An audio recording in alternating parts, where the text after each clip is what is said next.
Coming up on Mountain News this morning, officers with the London Police Department spent their New Year's looking for impaired drivers. And Huntington Police in West Virginia confirmed 7 people were shot early Wednesday morning at a bar. Plus, the family of Savannah Spurlock is helping another family find their missing loved one by donating their tip boxes. Dedicated to Eastern and Southern Kentucky, this is WYMT Mountain News This Morning.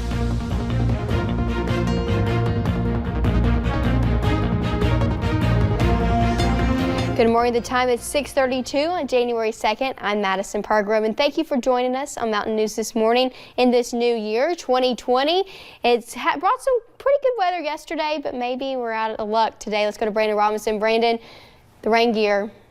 Yeah, pulling on out. Take it with you. You may not need it this morning, but you're going to need it at some point today. So don't be caught unprepared. We're getting you ready for the rain that will be here for the next several days. Yes, I said several. Let's take a look and see what's going on this morning. Satellite radar loop last 6 hours. Few clouds in and out this morning, but again, everything dry for now. Maybe a nice sunrise on the way here in just a little bit there until we see those clouds start to thicken up and those rain clouds start to drop that rain out of them here a little bit later on this afternoon. 31 in Hazard, 38 Prestonsburg, 37 Pikeville, 38 London and Jackson, but 40s from Monticello to Somerset down through Middlesboro, and then you see up toward Ashland. Big contrast there between Moorhead and Ashland. 41 in Moorhead, but 29 in Ashland. Those winds coming in out of the south going to warm us up to right around 50 later today, maybe a little bit better than that. But again, much warmer in some areas this morning than it was this time yesterday. 7 degrees in Wise, Williamsburg, and Somerset. Only a couple of spots a little cooler. Emoji cast today. Those rain chances increase. Those chances continue tomorrow. And then rain early, possibly some snow late as we head into Saturday. We'll talk more about that coming up here in a little bit. Madison. Thank you, Brandon. Well, New Year's Day is a time many see as a fresh start, but often it is one that does not start on the right foot for many who choose to drink and drive on New Year's Eve. WYMT's Hannah Reynolds talked to police that are spending their New Year's keeping the roads safe. The start to the new year kept I-75 busy on Wednesday. It is a little bit hectic due to the holidays. The biggest concern for drivers? Well, the drinking and driving, you know, they're hungover. I mean, they're not making real good judgments, you know, this time of day. The U.S. Department of Transportation reported over the last 5 years, an average of 300 people die in drunk driving related crashes every year. Officers say it's not just New Year's Eve that keeps them busy. Your drinking could affect your new year. But because they have that alcohol in their system, it affects their judgment and they feel like they can drive. Often, that's not the case, and it's pretty obvious. People weaving, faded dim headlights, maybe braking when they pass another car and don't need to. A lot of your more careless maneuvers, like maybe failing to use a turn signal, things of that nature.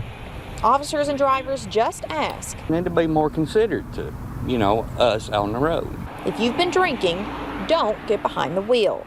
In Laurel County, Hannah Reynolds, WYMT Mountain News. Now, if you suspect any drivers are impaired, that you contact 911 immediately.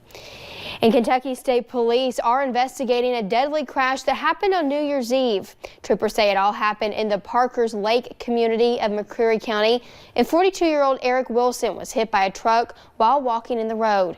Investigators said the driver could not see Wilson, and he was pronounced dead at the scene. And a new law targeting drunk drivers will go into effect later this year. Lawmakers passed a legislation in 2019. It requires first-time DUI offenders to give up their license for 9 months or use an ignition interlock device to test their sobriety before being able to drive. The device checks a person's breath for alcohol before they can start the car. That law takes effect on July 1st. And law enforcement communities are mourning the loss of a canine. Nikki, a dog in the Boyle County Sheriff's Office, was killed in a crash Tuesday in Danville. What caused the crash remains under investigation, but officials are determined to figure out what caused the accident that took their furry friend. Yeah, and we do have a close relationship with them. I mean, their agency's a block away, and we just want to do the best investigation we can for the canine, for his family, and our hearts do go out to him. Now, police say they will reconstruct the crash scene and may do that late at night or very early one morning as not to disrupt traffic flow. Police say that Deputy McCoy was on duty at the time of the crash. And UK quarterback Lynn Bowden says someone stole everything out of his car just before the Belk Bowl on Tuesday. He tweeted yesterday, quote, To the people that broke in my car yesterday and stole everything we had in it before game, God bless you. You gave me extra fuel for the game.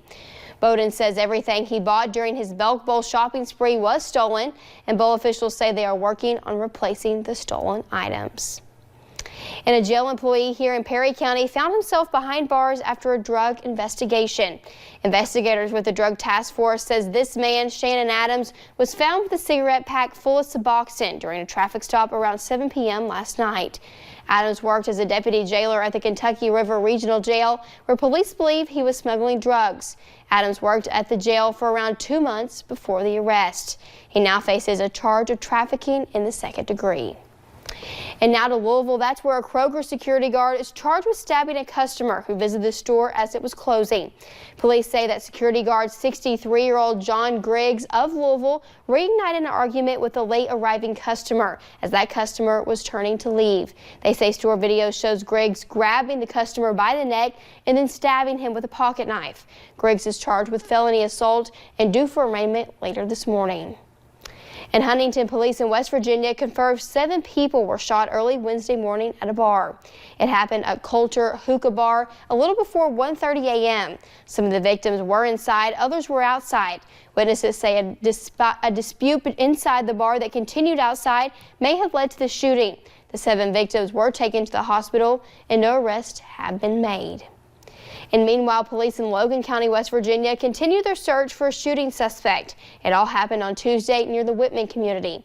Deputies say this man, 55-year-old Ronnie Jr. Cooper, shot another man 4 times during an argument. The victim had to be airlifted to a hospital, and we do not know his condition at this time. Cooper is described as 6 feet 2 inches tall and 300 pounds. Anyone who sees him is asked to call 911. And the family of Savannah Spurlock is helping another family find their missing loved one. Michael Gorley was last seen in May of 2015 off of Knoblich Road in Junction City. Gorley's mother says she still believes her son was murdered and is working to keep his case from going cold. Shelby Lofton explains the new help they are getting to help the investigation. The mother of a missing man is spending New Year's Day at a crowded Junction City Hardee's. New year, newfound hope. She thinks this stop off of Highway 127 is where she can get more answers about the disappearance of her son. My son was murdered. I know he was murdered. I mean, I don't know how long they want to consider it a missing person. The orange box she ties up with her daughter Jennifer held tips for Savannah Spurlock. The link brought over 2,000 tips for Savannah. So we're praying they'll do the same thing for us and the boxes. Hasty says she'll start checking the boxes once a week. Depending on the number of tips, she'll put up more. Write it down on a piece of paper, do it the old school way. Drop it in the box, She tied the second box off of Old Hustonville Road, not too far from where Gorley was last seen. Hasty and her daughter say they don't blame folks for wanting to stay anonymous. People don't want to put themselves in any kind of danger or fear of retaliation of coming forward, and I can understand that. They have their own families to protect.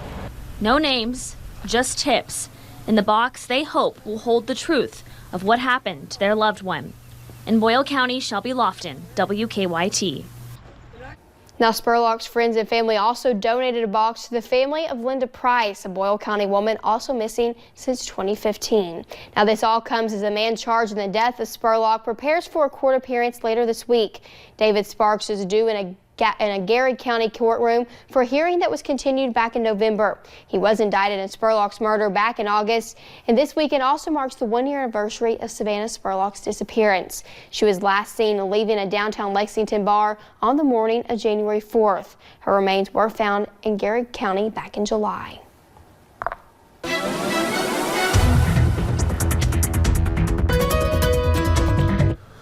Forecast this morning, and not too bad just yet, but the rain chances will continue to increase as we head deeper into the day. The clouds kind of back and forth this morning, but not too bad just yet. Temperatures warming up, especially down south. 45 Monticello, Middlesboro 43, Somerset, Williamsburg, and Jacksboro. 42 up in Irvin, 38 there, the lone cool spot there in the I-75 and Lake Cumberland corridor. 31 here in Hazard, 29 in Ashland, and the Big Sadie temperatures there in the upper 30s. So a little extra on the coffee meter this morning, just just because a lot of folks going back to work and some to school this morning, and then max warming needed for some of those colder areas. Your out the door forecast, we are going to see temperatures fall into the mid-30s for a lot of folks this morning and then start to climb as we head into the daytime hours, 50 or better as we head into the afternoon. Madison?